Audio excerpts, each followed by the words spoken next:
Today we will discuss OKR levels and teams, and what levels to define your OKRs and which teams should work on them. The answers to these questions depend on your chosen alignment model, as discussed in the previous lesson. Here is a typical organizational chart: company level, departments, teams, and individual team members. When defining OKR levels, focus on vertical alignment across these levels, ensuring everyone is aligned towards the company's goals. Additionally, aim for horizontal alignment across teams and departments to ensure everyone is pulling in the same direction.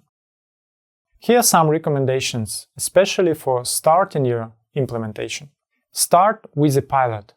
Begin with one department and a few teams. This allows you to learn and make mistakes in a safer environment. Run the pilot for 1 or 2 cycles to identify what works, what doesn't, and what ground rules need adjustment. Afterward, roll out OKRs to other departments or the entire organization. Avoid starting with individual OKRs. Initially, focus on team-level OKRs, since OKRs are about teamwork. Once team-level OKRs are working well, you may consider individual OKRs, especially if there is a need to link them to performance management. However, this is generally not recommended, because OKRs are meant to be inspirational. Linking them to bonuses can undermine this. If you decide to introduce individual OKRs, start on voluntary basis. Encourage team members who are interested to set individual OKRs in addition to their team goals. Leaders can support them in setting and tracking these individual OKRs. So, what are the OKR levels? OKR levels identify the position of objectives and key results within the organization's cascading structure. The levels are influenced by the OKR alignment model you choose or how you align your OKRs if no explicit model is used. If you are using a classic alignment model, your OKR levels will likely mirror your organizational chart. For example, if your organization has company, department, and team levels, your OKRs will also have these levels. For a more flexible, flat alignment model, there will be fewer OKR levels, and they will not necessarily mirror your organizational chart. Here is an example from a company using a flat model with 2 OKR levels. The company level, called the studio level, and the team level. Within the team level, you might find departments, projects, and teams working on OKRs. OKR levels are defined by how you align your OKRs with your organizational structure, and choosing the right alignment model can provide the flexibility needed to suit your organizational goals. Another important factor influencing OKR levels is the time horizon.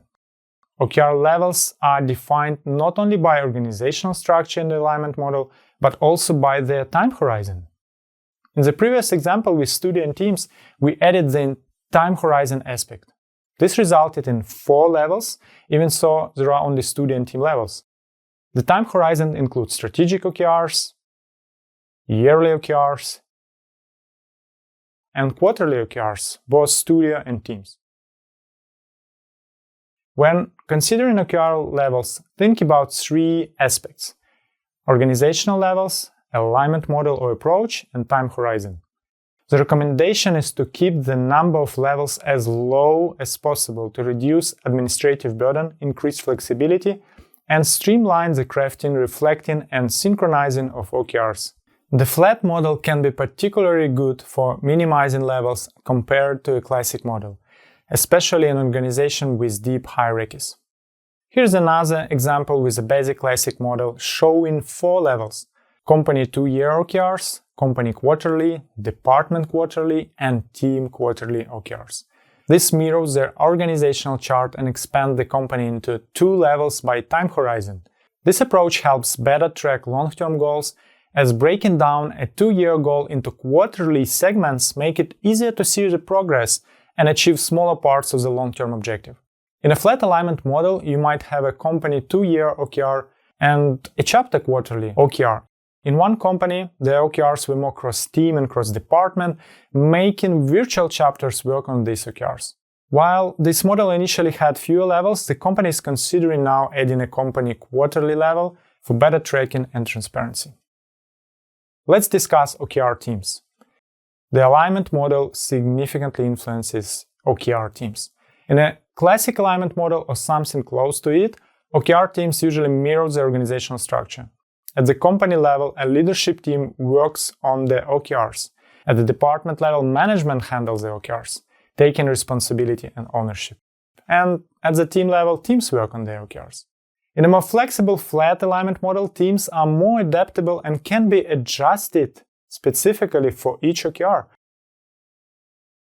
For example, in a studio with 2 levels, studio and teams, they have different type of groups: department, project, and team.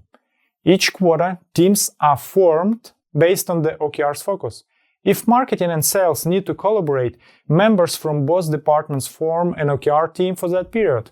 This flexibility is beneficial for cross-functional projects where different teams need to contribute to significant changes. It is crucial to distinguish the roles within your team, as each has specific responsibilities that contribute to the successful implementation and management of OKRs. Each of the roles of OKR champion, team members, team leader, OKR lead, and sponsor executive leaders each play a unique part in ensuring the alignment, execution, and tracking of OKRs. In our upcoming Roles and Behaviors video lesson, we will delve deeper into these roles, discussing their importance and how they can effectively collaborate to drive organizational success.